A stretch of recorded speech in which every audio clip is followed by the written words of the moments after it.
Bismillahirrahmanirrahim. Alhamdulillahirabbil alamin. Wassalatu wassalam ala asyrafil anbiya'i wal mursalin wa ala alihi wa sahbihi ajma'in. Subhanaka la ilma lana illa ma 'allamtana innaka antal alimul hakim. Rabbi shrah li sadri wa yassir li amri wahlul 'uqdatam min lisani yafqahu qawli.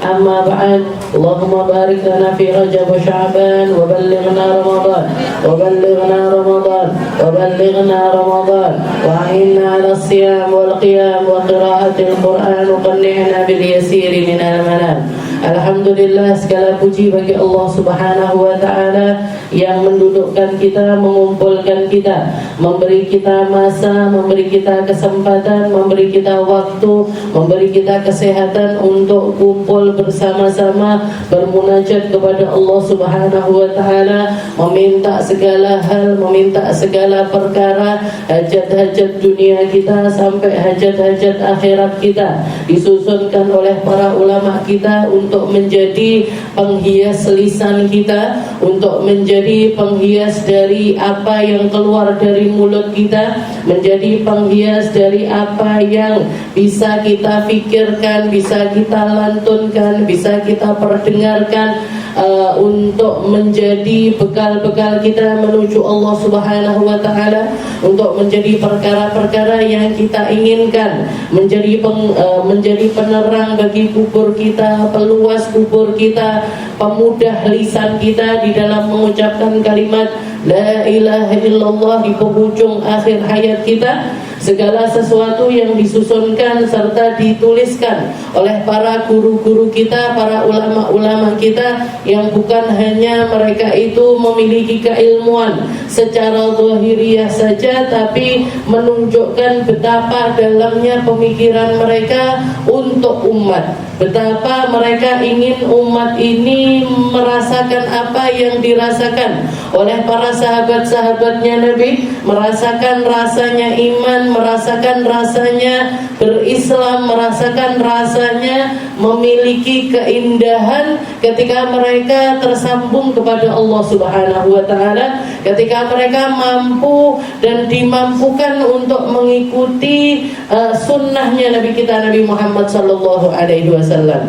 Dikatakan Nabi Muhammad itu ketika salah satu sifat yang disifatkan oleh para istrinya Nabi Muhammad itu adalah seseorang kana yadhkurullaha fi kulli ahyani. Nabi Muhammad itu adalah seseorang yang setiap waktunya enggak luput dari doa, yang setiap waktunya enggak luput dari zikir, yang setiap kesempatan beliau itu yang berlalu dari umur-umur beliau itu enggak pernah dihabiskan kecuali untuk nyambungkan hatinya kepada Allah Subhanahu wa ta'ala.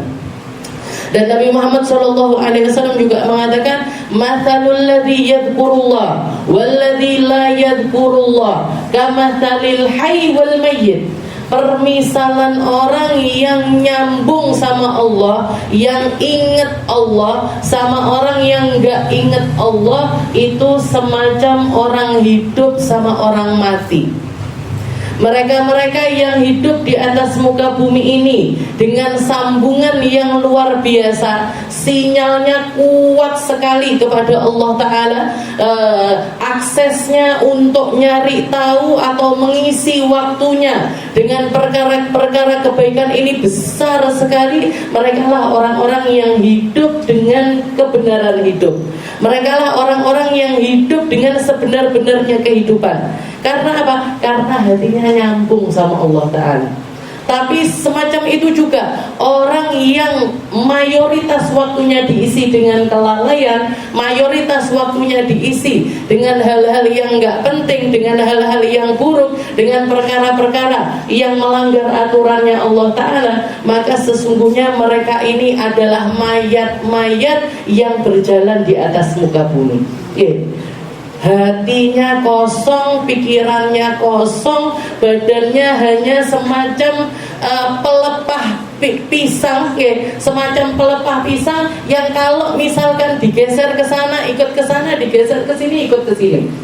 Ini permisalannya orang hidup sama orang mati. Orang hidup benar-benar dia punya kuasa tentang dirinya, dia punya kuasa atas pikirannya, dia punya kuasa atas apa yang berlaku atas dirinya. Tapi sedangkan orang mati arepe diwalik kanan kiri kiwa tengen sakarepe yang memandikan, terserah siapa yang membolak-balikkan. Maka ketika seseorang ingat sama Allah Ta'ala, jenengan tadi mulai dari awal, mulai setengah 8, mulai setengah 9 sampai setengah 10 full pikiran, pindah dari la ilaha illallah ke ya Allah, pindah ke ya arhamar rahimin, pindah ke ya tawwab alaina, pindah dari satu zikir ke zikir yang lainnya. Itu sebenarnya kita sedang mengasah koneksi kita kepada Allah Ta'ala, mengasah kehidupan kita kepada Allah Ta'ala. Yang sebelum masuk ke majelis ini tadi, pikirannya neng gone pasar, pikirannya neng pemean, pikirannya neng umbah-umbahan, pikirannya nenggone segala sesuatu yang sifatnya keduniawian. Maka ketika kita masuk di majelis ini lagi di-charger ulang, Bu. Lagi dicas ulang. Sing semaput tangio. Sing setengah mati ndang tangi. Yang masih separuh hidupnya bangun. Hiduplah kamu dengan sebenar-benarnya kehidupan sebelum kamu mati penuh dengan penyesalan. Sebelum kamu mati nggak bawa apa-apa, nggak bawa doa, nggak bawa munajat, nggak bawa sambungan sama Allah Ta'ala, mau apa kita di kuburan nanti?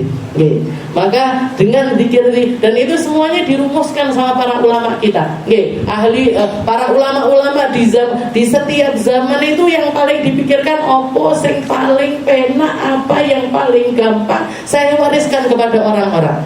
Saya wariskan kepada orang-orang biar mereka enggak kesulitan, biar mereka enggak kesusahan, tapi tetap bisa koneksinya ini tetap bisa kuat sama Allah Ta'ala. Dibikinlah hadroh basaudan, dibikinlah maulud, dibikinlah rotib alatos, dibikinlah rotib al-haddad, dibikinlah syair doa, sholawat nariyah, sholawat bushra, sholawat munjiyah, sholawat segala macam sholawat, dalail khairat burda. Itu biar apa? Biar kita punya pilihan banyak. Marai menungso ini, salah satu sifatnya manusia gampang waleh. Ya napa mboten? Jenengan panggan bentina mangan lodeh terus. Setiap hari menunya, setiap sarapan lodeh terus. Istilahnya bosan apa enggak? Bosan. Saya itu hampir sekitar 6 tahun sampai 10 tahun, Bu. 6 tahun sampai 10 tahun itu dididik di pesantren itu dengan menu yang hampir setiap hari itu sama. Di dalam itu setiap pagi, nggak tahu sekarang zaman saya dulu, pokoknya pagi hari menunya itu nggak pernah ganti. Nasi, mie, tempe goreng. Bahkan pernah satu bulan tempenya nggak digoreng, digodok. Ketika kita protes ke dapur, ini kenapa sebenarnya kok selama hampir 1 bulan ini yang keluar ini tempe godok terus, tempe godok terus. Akhirnya ada tim dapur yang bilang ke kita, istilahnya ngasih bocoran, katanya mereka, iya kita nggak ada yang berani minta dana ke Abu Yazen. Kenapa? Abuya lagi banyak utangnya. Jadi akhirnya stok tempe itu ada. Bakul tempe sing iso diutangi enek, tapi bakul lengo ndak enek. Akhirnya apa? Digodok, Bu, setiap hari. Sampai hampir 1 bulan itu pertama kali kita ketemu tempe goreng lagi, itu senangnya luar biasa. Jadi kalau anak-anak pesantren sudah biasa, istilahnya mie sama terus setiap hari seperti itu, terus dengan rolling yang sama, memang dididik untuk dicekoi dengan hal-hal yang semacam itu biasa. Tapi mayoritas orang, bahkan saya sendiri setelah keluar dari pesantren, misalkan dikasih menu setiap hari itu terus, ya panggil. Ini gak enak sing liyane. Itu jibilahnya manusia, atau istilahnya sesuatu yang sudah ada di dalam diri manusia. Gampang waleh, nggih. Menungso ini gampang waleh, nggih. Makanya para ulama kita tahu dengan hal itu yang ada di dalam diri setiap orang, dibikinlah banyak pilihan. Nggih. Selama itu baik, selama itu enggak melanggar syariat, selama itu adalah sesuatu yang bisa membawa umat ini menuju kebaikan, maka boleh-boleh saja untuk kita amalkan. Jangan kalau mau ngamali sesuatu dilihat ternyata saya ngamali ini sopo, oh guru ini dapat dari mana, dari gurunya dari mana, oh ini dapat dari karangannya ulama yang ini. Nah, silakan amalkan. Nggih, pokoknya saya gawe ulama, nggih, duduk saya gawe orang abal-abal, bukan orang yang enggak memiliki kapasitas keilmuan yang cukup di dalam mengarang sesuatu, nggih. Maka jangan coba-coba, nggih. Nah, kalau misalkan ini memang ulama, maka silakan jangan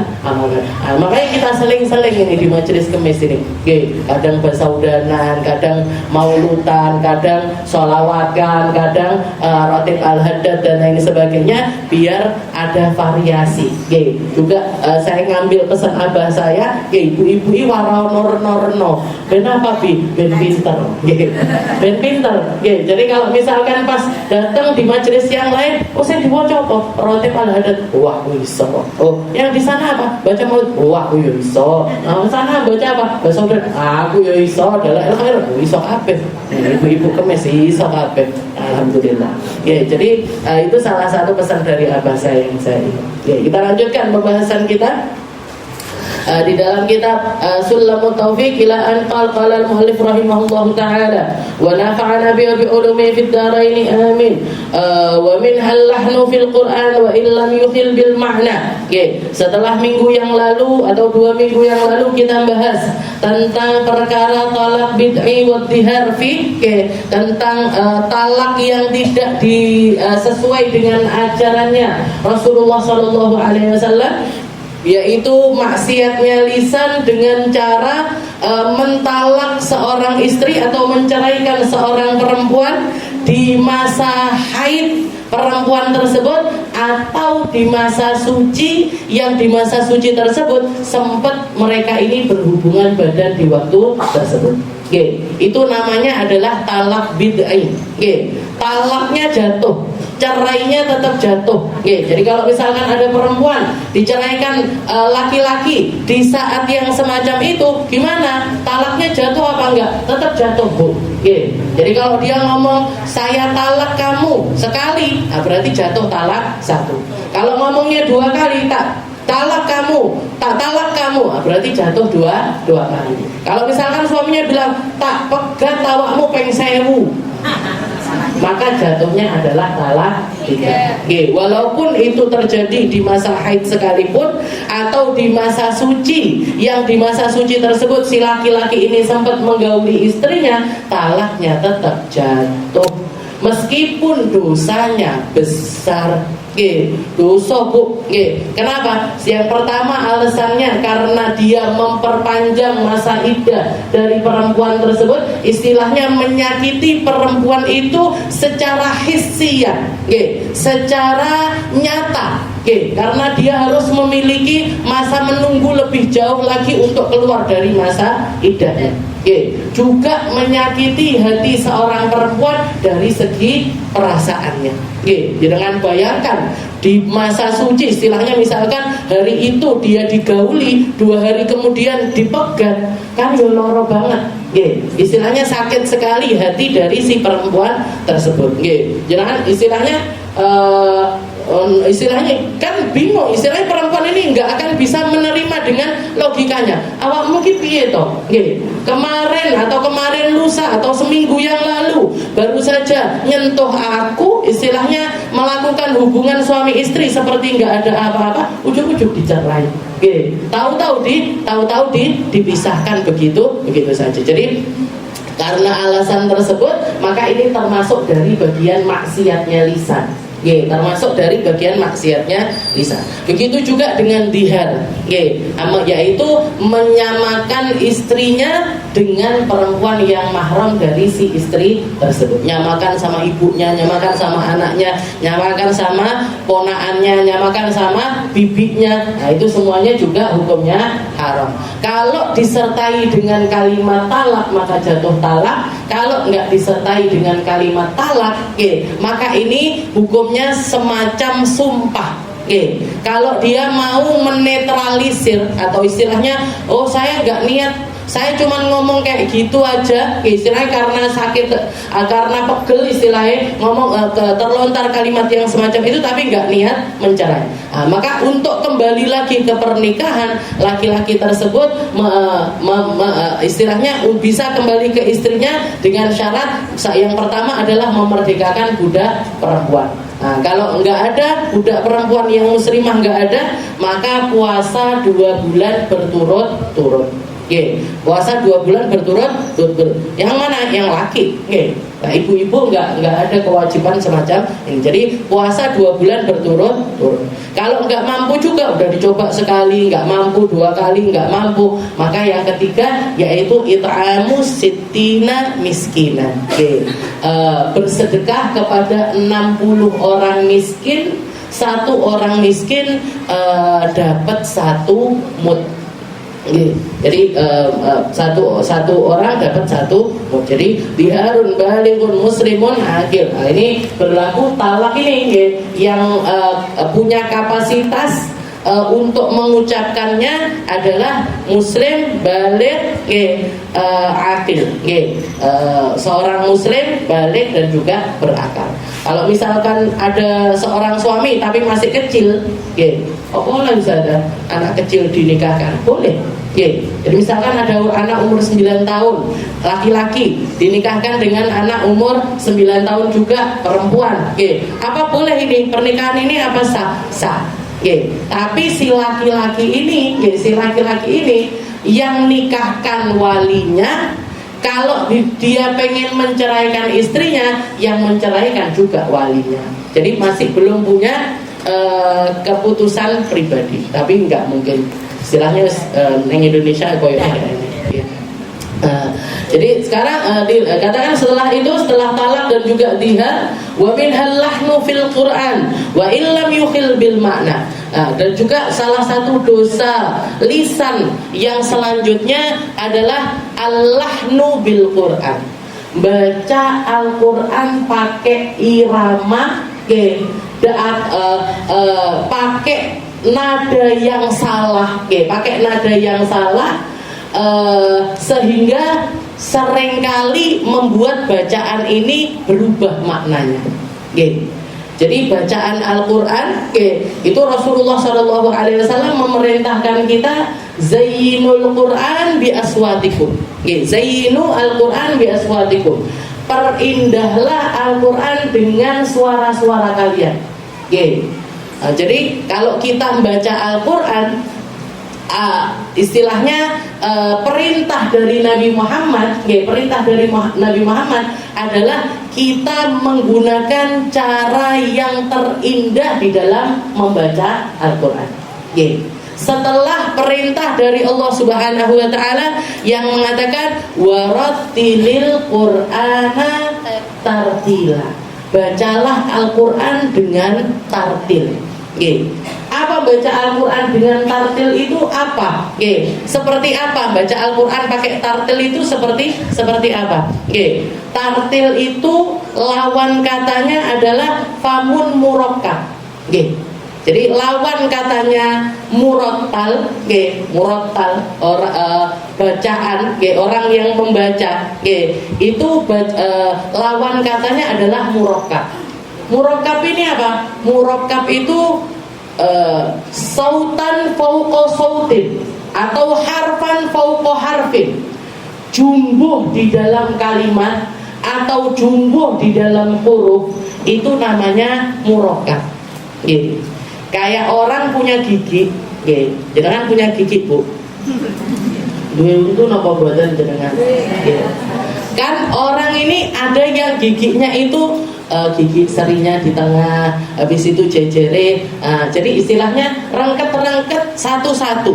Oke, rengket-rengket satu-satu. Itu kalau orang ngomong ini orang giginya rapi. Nah, ini orang giginya satu-satu. Oke, itu kalau bahasa Arab, oke, ini munadzam atau murattal. Oke, dia itu punya gigi rapi satu-satu.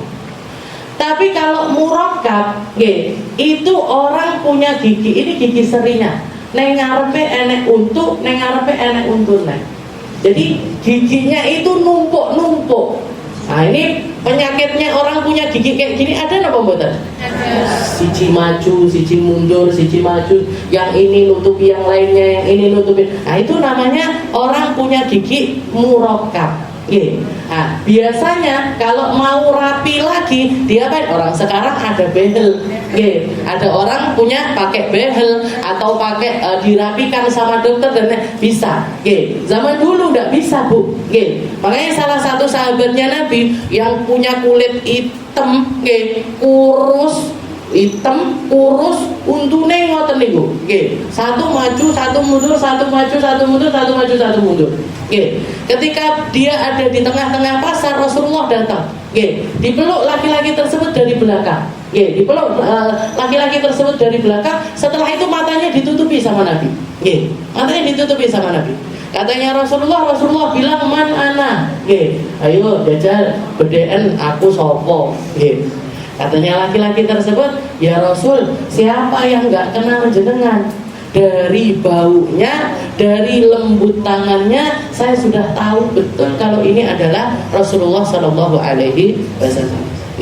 Maka laki-laki setelah itu Rasulullah istilahnya guyonan sama dia. Katanya Rasulullah bilang, man yashtari hadzal abad minni. Ayo, karena ada di tengah pasar, karena ada di tengah pasar, Rasulullah bilang, ayo sapa sing gelem nuku bocah iki. Siapa ini dagangan saya, siapa yang mau beli. Kata laki-laki tersebut, ya Rasul, saya ini loh dijual aja nggak laku. Saking apa? Saking mindernya dia dengan fisiknya, udah gitu miskin lagi. Jadi orang miskin, kurus, ireng, untune maju mundur seperti itu. Katanya laki-laki tersebut, ya Rasul, saya ini loh dijual aja nggak laku ya Rasul. Maka Rasulullah langsung nengok ke laki-laki tersebut. Setelah itu mengatakan, walakinnaka indallahi laghal. Jangan salah, orang kayak kamu di sisi Allah Ta'ala itu mahal sekali. Yang mahal apanya ya Rasul? Yang mahal imanmu, yang mahal ketulusanmu, yang mahal adalah penghambaanmu kepada Allah Subhanahu wa Ta'ala. Jadi Rasulullah itu merangkul orang-orang semacam ini, Bu. Sayyidina Bilal bin Rabah. Siapa yang nggak kenal Sayyidina Bilal? Budak Habasyi hitam jelenteng. Sayyidina Bilal itu dinaikkan derajatnya sama Rasulullah SAW ketika Fathu Makkah. Orang yang dulunya di kota Mekah itu disiksa habis-habisan, sampai nggak rupa menungson, sampai seluruh tulangnya itu hancur dan lain sebagainya, dinaikkan sama Rasulullah ke atas Ka'bah, Bu. Dinaikkan ke atas Ka'bah, diperintahkan sama Nabi untuk mengumandangkan azan pertama kali di negeri Makkah. Itu Sayyidina Bilal. Nah, ini giginya. Nah, yang namanya tartil itu seperti perumpamannya kayak gitu. Jadi kalau orang membaca Al-Quran, katanya Allah Ta'ala, warattilil Qur'ana tartila. Katanya Allah Ta'ala, bacalah Al-Quran itu dengan tartil. Apa yang dimaksud baca Al-Quran dengan tartil? Baca Al-Qurannya itu yang jelas, pelan-pelan, pakai kaidah tajwid yang dicontohkan sama Nabi Muhammad SAW. Jadi kalau jenengan mau baca Al-Quran sesuai dengan perintahnya Allah, syaratnya 3 ini tadi. Baca Al-Quran dengan pelan-pelan, nggak jumbo antara satu huruf dengan huruf yang lainnya, antara satu harokat dengan harokat yang lainnya, sesuai sesuai dengan bacaan yang dicontohkan oleh Nabi dan sesuai dengan ilmu tajwidnya. Ilmu tajwid ini apa? Wayahe brengengeng brengengeng, wayahe jelas, waktunya iklab masuk antara satu huruf ke huruf yang lainnya dimasukkan sesuai dengan apa? Sesuai dengan kaidah tajwidnya. Di zaman Nabi Muhammad itu Bu, tidak ada ilmu tajwid.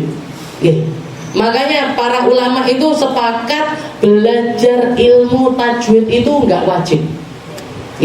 Belajar ilmu tajwid itu nggak wajib. Tapi baca Al-Quran dengan tajwid itu wajib. Baca Al-Quran dengan tajwid itu wajib. Tapi mempelajari ilmu tajwid itu nggak wajib.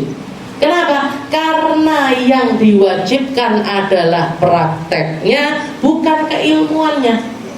Di zaman Nabi keilmuannya nggak ada. Iki kalau Al-Fathah sebelumnya ada alif namanya mad tabi'i. Kalau nun sukun ketemu to ketemu kha, ha, ain, ghain, hamzah, ha namanya idhar. Urung enek Bu. Mim sukun ketemu ini nggak ada. Jadi ilmunya belum ada. Tapi Rasulullah mencontohkan bacaan Al-Quran itu sesuai dengan kaidah tajwid yang dirumuskan sama para ulama. Makanya dikatakan Allah Ta'ala warattilil Qur'ana tartil, bacalah Al-Quran dengan tartil. Setelah ada bacaan lain yang juga diperbolehkan kita membaca dengannya, namanya hadir. Hadir ini apa? Hadir itu baca Al-Quran nggak pelan-pelan cepet, tapi tajwidnya emang nggak bener. Kalau jenengan mau lihat bacaan hadir itu bacaannya siapa? Jenengan lihat bacaannya Imam Masjidil Haram kalau lagi Ramadan. Bacanya cepet, bacanya cepet, tapi tajwidnya nggak ditinggal Bu. Atau jenengan ngelihat hafidoh kalau lagi semaan Al-Quran, jenengan kan nyemak, kondur ujuk-ujuk wis teko ngisor. Malik ngene lho ujuk wis teko ngisor. Kok ujuk kok ngisor. Kenapa? Saking cepetnya bacaannya. Tapi cepetnya bacaannya para hafidoh itu ndak ninggalkan tajwid. Lek jenengan maca cepet, subhanallah, masya Allah, astagfirullah.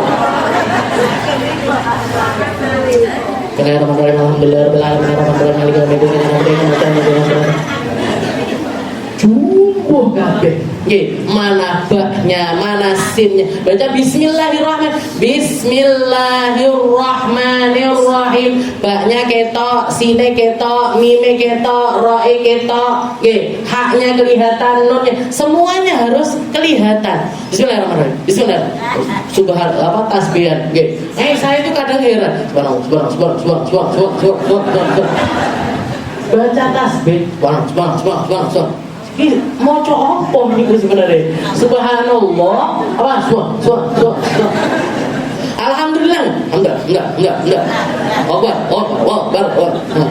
Jadi nggak ada yang terlihat. Ini namanya bacaan apa? Bukan bacaan tartil. Kenapa? Karena satu huruf dengan huruf yang lainnya itu masuk. Satu huruf ke huruf yang lainnya itu sifatnya huruf hilang, harokatnya huruf hilang, hukum bacaan tajwidnya juga ikut hilang. Pokoknya hilang kabeh. Saya sholat kesusu saja. Bismillahirrahmanirrahim. Alhamdulillahirrahmanirrahim. Mato beda enek. Kabeh hilang. Kabeh hilang. Sah apa enggak sholatnya? Nggak sah Bu. Bacaan Al-Quran itu perintahnya Allah Ta'ala tartil. Dan yang wajib dari Al-Quran di dalam sholat kita itu surat Al-Fatihah. Le Al-Fatihah nggak bener, sholat nggak sah. Makanya di sini dikatakan salah satu maksiatnya lisan. Masuk di dalam kategori maksiatnya lisan. Apa itu? Al-lahnu fil Quran. Baca Al-Quran pakai nada-nada, tapi salah kabeh. Apa enggak boleh? Sudah suara saya bagus, saya ini penyanyi, saya ini bisa nyanyi apa gitu, misalkan nyanyi pop gitu. Saya ngaji pakai musik pop boleh apa enggak? Pakai nadanya lagu pop boleh apa enggak? Gitu. Kalau nggak ngerusak tajwidnya nggak masalah.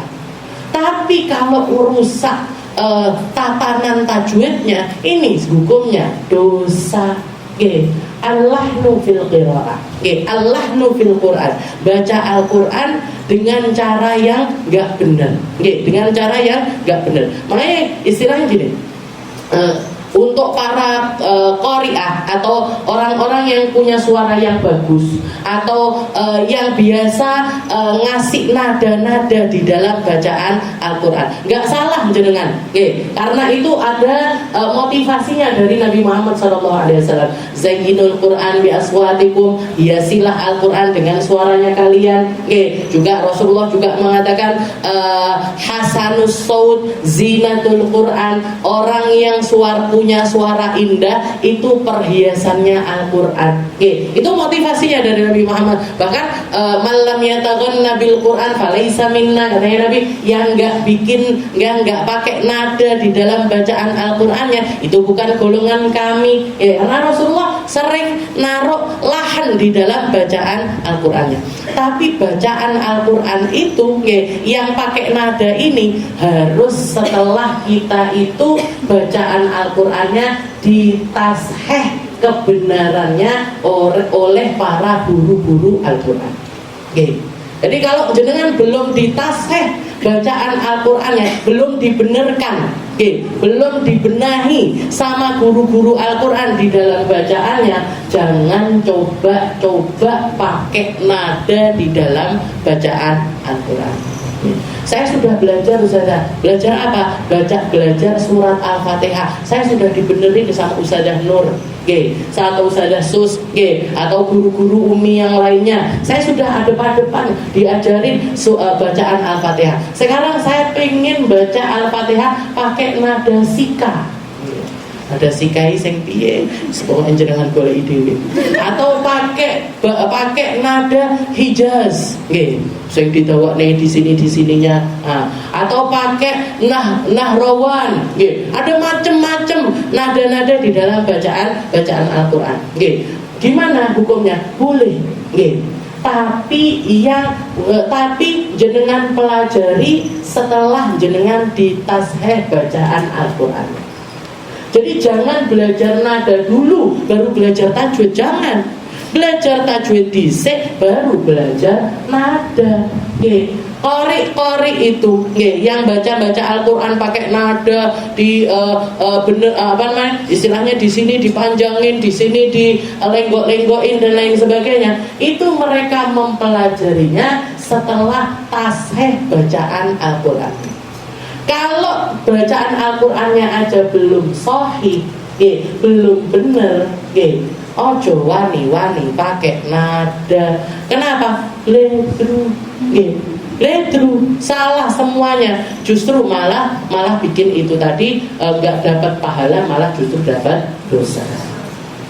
Jadi Rasulullah SAW sering kali baca Al-Quran. Kayak misalkan salah satu sifat bacaannya Nabi, ada salah satu sahabatnya Nabi namanya Abdullah bin Mughaffal. Beliau itu cerita, katanya Abdullah bin Mughaffal, ra'aitu Rasulullah SAW fi masyadin jamil jiddah.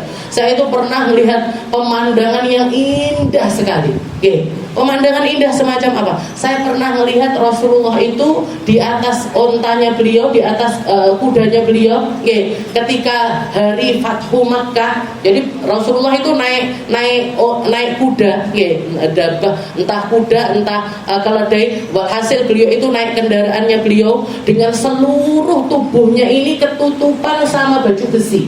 Yang kelihatan cuman matanya aja, yang kelihatan cuman matanya aja.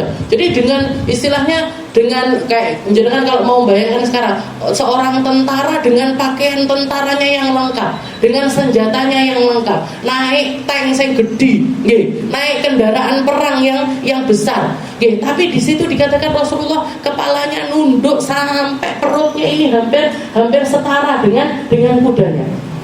Wa huwa yaqra'ul Qur'an. Dan beliau di atas kudanya ini apa? Beliau di atas kudanya baca Al-Qur'an dengan lantang sekali. Yang dibaca apa? Yang dibaca surat Al-Fatah. Dan beliau membaca surat Al-Fatah tersebut bitarji. Ini salah satu cara nada, ngasih nada di dalam bacaan. Beliau bacanya bitarji. Tarji ini gimana? Dipanjangkan setiap akhir dari ayat-ayatnya. Inna fatahna laka fatham mubina. Nanya dipanjangin. Liyaghfira lakallahu ma taqaddama min dzambika wa ma ta'akhkhar wa yutimma ni'matahu 'alaika wa yahdiyaka siratan mustaqima. Panjangkan lagi. Ini suara saya enggak salah, dua enak insyaallah. Banyak masalah suara ini. Jadi di setiap akhir-akhir itu azizan hakimah dipanjang-panjangan sama Rasulullah SAW. Jangan bayangkan, yang baca Nabi Muhammad di atas kendaraannya beliau, baju besi full dari atas sampai ke bawah, istilahnya kayak semacam dua keadaan yang nggak lumrah terjadi di zaman sekarang ini. Beliau baca Al-Quran bitarji tadi. Jadi semua orang waktu itu terpesona dengan bacaannya Nabi, sehingga jadi bacaannya Nabi itu sudahlah indah, nambahi semangatnya orang, nambahi motivasinya mereka ketika mereka mau menaklukkan negeri Makkah. Dan ini memang ayat ini surat ini Al-Fatah ini turun 1 tahun sebelum Fathu Makkah. Turunnya 1 tahun atau 2 tahun sebelum Fathu Makkah. Tapi perasaan penantian mereka untuk menaklukkan negeri Mekah ini kan sudah bertahun-tahun. Ketika turun ayat itu sudah bagi mereka, janji Allah Ta'ala ini Mekah bakalan tertaklukkan. Terus pada akhirnya apa yang dijanjikan itu terjadi. Ini kan spektakuler sekali. Makanya sampai Abdullah bin Mughaffal itu mengatakan, ra'aitun nabi fi madharin jamil jiddan. Saya melihat Rasulullah itu dalam keadaan, dalam momen yang indah sekali di memori saya. Kenapa? Karena beliau melantunkan surat Al-Fatah ketika beliau masuk ke negeri Mekah dengan metode bacaan at-tarji ini tadi. Jadi di setiap akhir ayat itu dipanjangkan sama Nabi, dipanjangkan. Makanya panjangan akhir dari ayat, yaitu kalau jenengan ketemu mat tobi'i di akhir itu kan boleh dipanjangin 2 harokat, 4 harokat, 6 harokat. Jadi boleh dipanjangin sampai panjang, itu boleh. Nah, itu cara bacaannya Rasulullah Sallallahu Alaihi Wasallam. Sayyidah Ummu Salamah juga mengatakan kana qira'atan Nabi Sallallahu Alaihi Wasallam qira'atan mufassaratan harfan. Rasulullah itu kalau baca Al-Quran, orang yang dengar itu kayak langsung tahu maknanya, langsung ngerti yang dimaksudkan sama Allah Ta'ala dari ayat tersebut.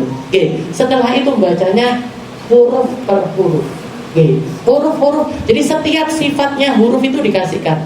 Ba, bi, ojo medit-medit bu. Bi, bis, sinnya, ojo medit-medit. Mi, ya dijelaskan mi. Milah, kalau baca Bismillah itu Rasulullah seringkali identik ketika lafzul jalalah, Allah Ar-Rahman Ar-Rahim itu dipanjangin semua.